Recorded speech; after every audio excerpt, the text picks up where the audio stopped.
Le jour de Vesak est un jour crucial dans le calendrier bouddhiste.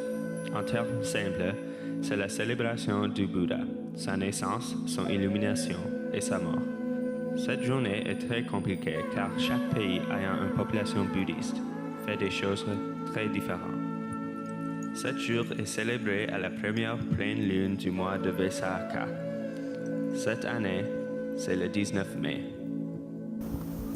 Avant de parler des rituels à propos du jour de Vesak, on va parler un petit peu à propos de l'illumination de Bouddha. Regarde ici.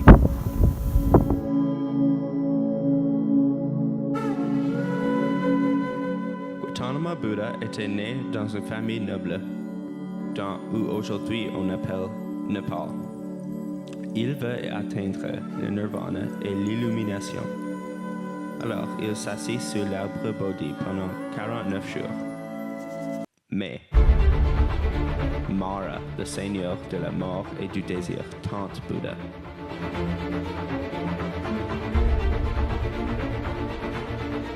Bouddha leur résistait. Le but de Mara était d'arrêter l'illumination du Bouddha.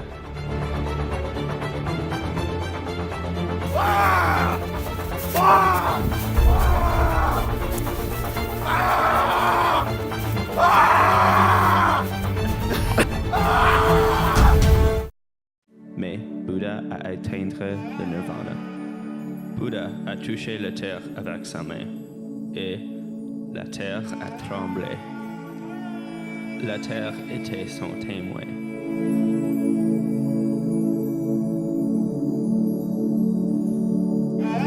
La Vesak est célébrée tout partout dans le monde.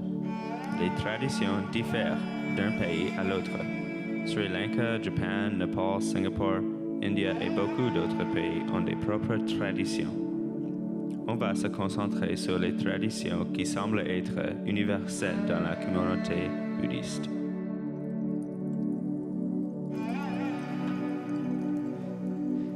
Sur le jour de Vesak, les bouddhistes sont encouragés de ne manger pas les viandes. Ils veulent respecter tous les êtres vivants dans le monde. Chaque pays a des traditions végétariennes pour ce jour et la riz est un ingrédient très populaire.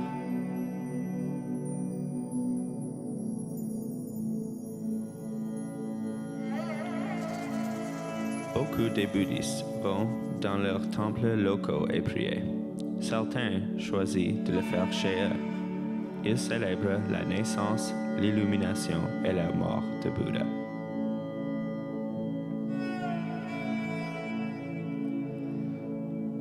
Les bouddhistes sont encouragés de porter les vêtements blancs parce que Sirisena a dit que le blanc reflète la pureté et il conseillait de porter cette couleur pour les prières.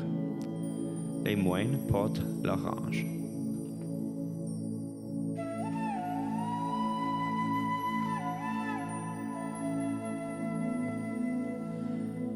Les biens et les nécessités sont souvent donnés aux moines pour montrer leur respect.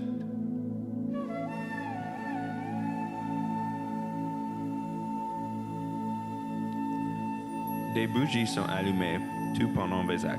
Certaines sont en forme de lotus. C'est parce que les fleurs de lotus poussent dans l'eau polluée. Ils sont un symbole pour signifier que le Bouddha fleurisse, malgré le fait que le monde est en désordre.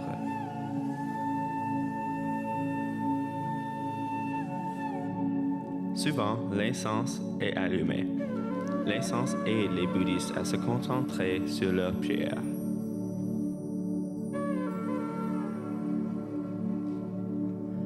Le baignage du Bouddha est une pratique très populaire sur Vesak. Il versait de l'eau parfumée et baignait sur l'image d'un prince petit, dont l'index droit est dirigé vers l'eau et l'index gauche est dirigé vers le bas. L'image du prince incarne la présence éclairée du Bouddha. Il y a une légende très compliquée à propos de la prince aussi.